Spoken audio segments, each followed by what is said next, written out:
Magandang gabi mga kabulgar, narito na ang mga balita ngayong Lunes. Clock is ticking. Panibagong babala ni US President Donald Trump sa Iran. Ayon kay Trump, kailangan ng kumilos ng Iran tungo sa isang peace deal o wala nang matitira sa kanila. Dagdag pa niya, nahihirapan ang magkabilang panig na maresolba ang sigalot at makagawa ng hakbang para wakasan ang digmaang yumanig sa Middle East at nagdulot ng pagtaas ng presyo ng enerhiya sa buong mundo. Patuloy ang tensyon sa pagitan ng US at Iran matapos ang malalaking pag-atake ng Amerika at Israel laban sa Tehran noong Pebrero 28. Dahil sa digmaan, naapektuhan din ang Strait of Hormuz na isang mahalagang ruta ng langis sa mundo. Samantala, nagpapatuloy rin ang sagupaan sa pagitan ng Israel at Hezbollah sa Lebanon sa kabila ng umiiral na ceasefire. Ayon sa Lebanese authorities, mahigit 2,900 katao na ang nasawi mula nang magsimula ang digmaan. PBBM pinangunahan ang Bawat Bayan Makikinabang program sa Makati City ngayong Lunes. Para sa Boses ng Katotohanan magbabalita, Brian Kidzon.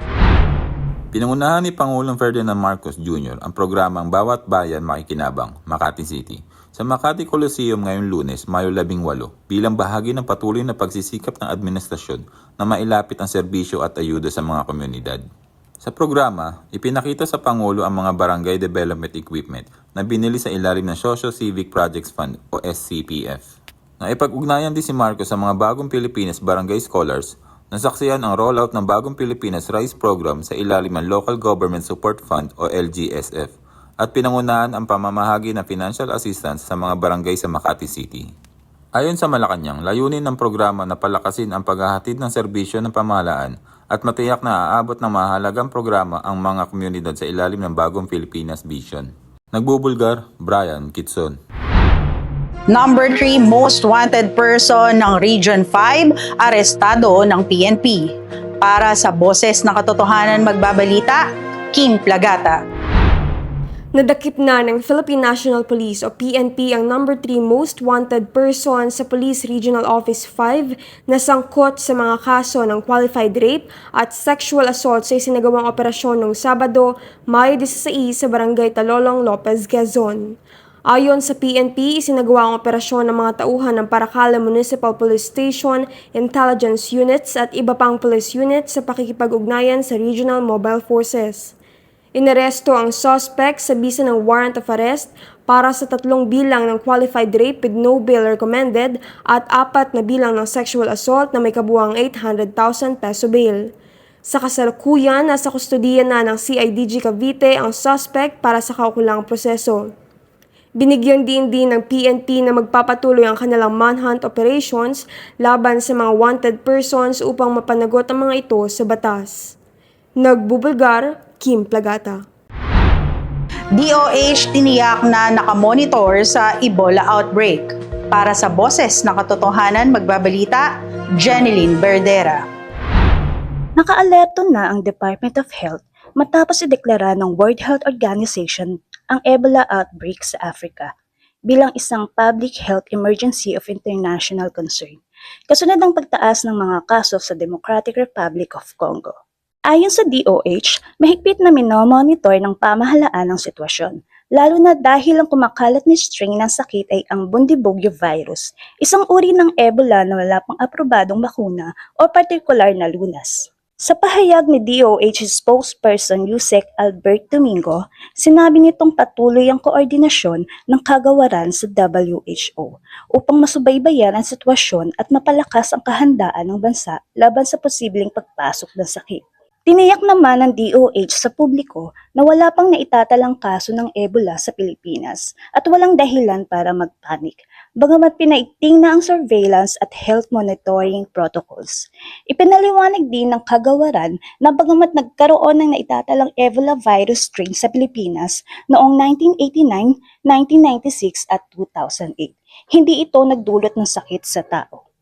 Batay sa pinakahuling datos ng WHO, umabot na sa 80 ang nasawi habang 246 ang suspected cases ng Ebola sa Ituri province ng Democratic Republic of Congo. Paalala ng DOH, ang Ebola ay naipapasa sa pamamagitan ng direktang kontak sa body fluids ng infected person o sa kontaminadong kagamitan. Kabilang sa mga simptomas ito, ang mataas na lagnat, panghihina, pagsusuka, pagtatae, pananakit ng katawan, pagdurugo at skin rashes o pasa. Nagbubulgar, Jeneline Perdera. Hirit ng PDP, gulo sa Senado at sa Pinas, dala ng ICC hindi ni Senator Bato. Para sa Boses ng Katotohanan, magbabalita, Brian Kidzon. Iginiit ni PDP National Spokesperson Atty. Raul Lambino na ang International Criminal Court ICC at hindi si Senador Ronald Bato de la Rosa ang umano'y nagdulot ng kaguluhan sa Senado at sa bansa. Hindi si Senator Bato ang nagdala ng kaguluhan sa Senado o kaya sa Pilipinas. Ang nagdala ng kaguluhan dito, yung ICC. Kasi pinagpipilitan nila na ipatupad ang illegal nilang proseso na para kilalanin dito sa Pilipinas. Sa panayam ng Bulgar kay Lambino, sinabi niyang bagamat kinikilala ng saligang batas ang generally accepted principles of international law sa ilalim ng Article 3, Section 2, kinakailangan pa rin umanong umayon ang mga ito sa Constitution ng Pilipinas. Sa saligang batas, sinabi nga doon that okay, may provision sa Article 2, Section 3 that the Philippines adopt the generally accepted principles of international law as part of the law of the land. Pero lahat ng mga principles na ito must conform with our Constitution. More particularly, yung provision po ng Bill of Rights under Section 1 on due process and the provision of the Bill of Rights also on the liberty of abode. Binigyan din niya na walang sino man ang maaaring arestuin ng walang warrant of arrest na inilabas ng isang Filipino judge. Ayon pa kay Lambino, noong nagkaroon umano ng tensyon sa Senado noong Mayo 11, wala umanong naipakitang warrant of arrest o kumpirmasyon mula sa Department of Justice, DOJ. Anya, maging ang Department of the Interior and Local Government, DILG, ay wala ring kopya ng naturang warrant. Dagdag pa niya, nitong Huwebes lamang nagsalta ang DOJ kaugnay sa usapin. Wala pong kasalanan si Senator Bato doon sa kanyang ginawa sa Senado noong Monday because he is a senator, he is elected by the people, he just did his duty na pumasok sa Senado. Samantala, nang tanungin si Lambino kung bakit halos 6 na buwan umanong hindi dumalo si Senador De La Rosa sa Senado, dahil raw ito ay pangambang maaaresto gamit ang umano'y warrant mula sa ICC. There is this fear na siya ay aarestuhin using this alleged warrant of arrest ng ICC. That alam naman natin yun ang gusto ng mga ahensya ng gobyerno na hindi sila sumasang-ayon sa political situation or political dynamics sa Philippines. Nagbubulgar, Brian Kidzon. Pakinggan naman natin ngayon ang Boses ng Bayan. Sa gitna ng mainit na isyu at sa kinaharap ng bansa, mahalagang marinig ang boses ng karaniwang mamamayan. Magandang araw mga kabulgar, ako si Kim Plagata at samahan niyo kalamin ang pananaw ng masang Pilipino sa sunod-sunod na virus outbreak na nababalita sa ibang parte ng mundo.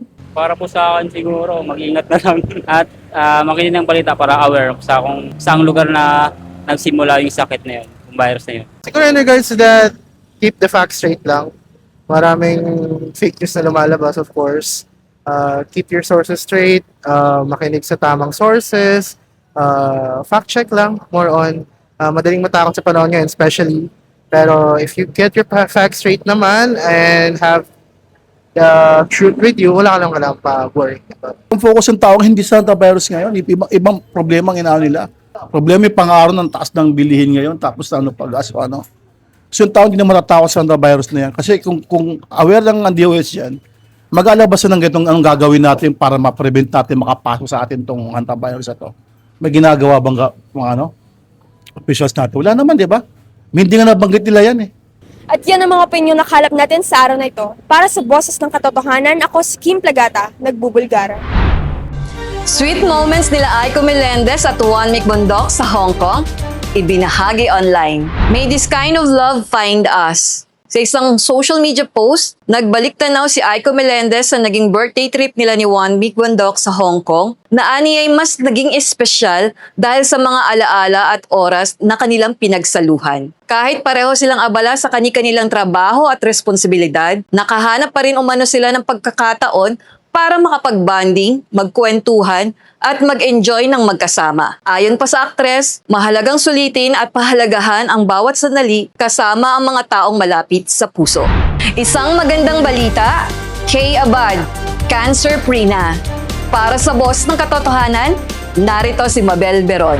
Masayang ibinahagi ni Kay Abad na isa na siyang cancer survivor matapos siyang ideklarang cancer-free ng kanyang doktor.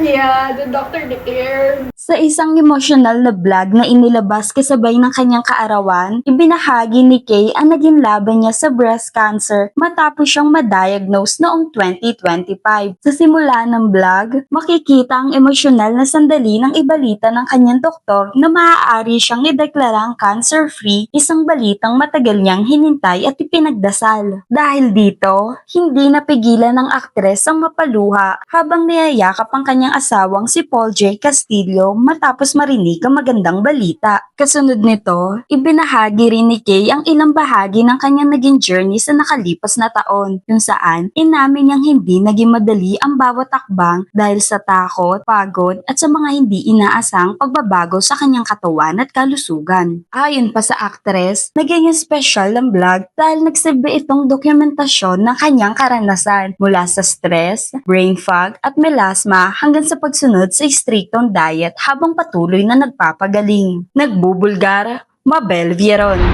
2 consecutive MVP nakuha ni SGA.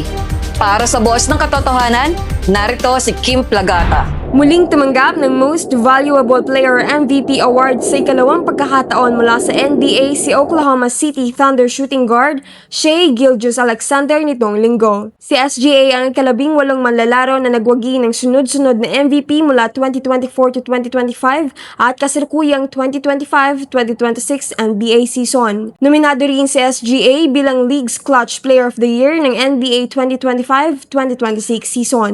Nagbubulgar, Kim Plagata. Yun nga, no, nagkaroon na naman ng outbreak sa Ebola. Ayon yan sa World Health Organization. Naglabas na naman sila na meron na naman daw kumakalat na virus. At di ba ito yung Ebola na to? Hindi yung Ebola. Yung Ebola is parang datip na to no? Rinig na natin to. Pero hindi siya ganun siguro naagapan kasi. Oo, tsaka siguro ready na tayo sa mga ganyang sakit, no? Pwede. Oo. Kasi ikaw ba katulad niyan, ito para siguro to malunasan, kailangan ng vaccine. So Okay. ikaw ba ka sa vaccine? Nung panahon ng era ng COVID. COVID, yan. Oo, doon. Ay, kompleto ka rin. Kompleto Parehas naman tayo. ako. So, sa Ebola siguro medyo hindi naman siya ganun katindi katulad nung nangyari sa COVID na nagkaroon tayo ng lockdown, di ba? So siguro yan parang mga lagnat-lagnat lang. Ay, isa yun sa sintomas. O, yun yung mga sintomas, Oo. no? So, Kaya lang, pero syempre, ingat-ingat pa rin. Oo, Yan naman ang lalo mahalaga. na ngayon, nag-iiba na naman ang panahon. Ayan na nga. O, di ba? Biglang mainit, then bigla namang uulan. So, Ito na ba ito na kaya yung papasok ang tag-ulan? oo nga. No? So, yun, maraming virus talaga. Kasi nakikita mo, ang daming baha ngayon. Konting ulan lang, ayan na, di ba? Kaya Lumalabas na yung mga baha na Yes, yung iba. pinag-uusapan last year. Yes, yung may time pa tayo na maglinis, no? Just in case, lalo na yung mga binabaha. Oo. Para Sana, naman wala nang mga ganyang sakit na Oo. lalabas, So, no? ganito na lang ang gawin natin. So, since medyo nagkakaroon tayo ng mga baha-baha, Oy, linis mo, tapat mo, di ba? Ganun, uy, tapat mo, maganda linis yan. mo, di ba? Gusto ko yan. Para So, yun ang magkala mga alam maganda. kung sino yung mga hindi naglilinis Oo. dyan. So, para iwas na rin yung buong, natin, buong lugar natin sa Lalo na sakit. sa Metro Manila. No, Oo. ang Kahit flood. saan naman, lalo ngayon di ba? Konting ulan lang, baha, di ba? Ay, ayan na nga. Ayan. So, tingnan natin sa mga susunod na araw kung anong mangyayari dyan sa Ebola virus. Virus na yan. Yes. At yan ang mga boses na nangibabaw sa araw na ito. Ako si Feli Nang. At para sa iba pang detalye ng mga balita, tumutok sa aming website www.pnp.com.ph www.bulgaronline.com. Maaari pa rin kayong tumutok sa aming mga social media accounts. Ako si Mitch Maka. Sa panahong mahalaga ang katotohanan, paiingayin pa rin ang boses ng bayan.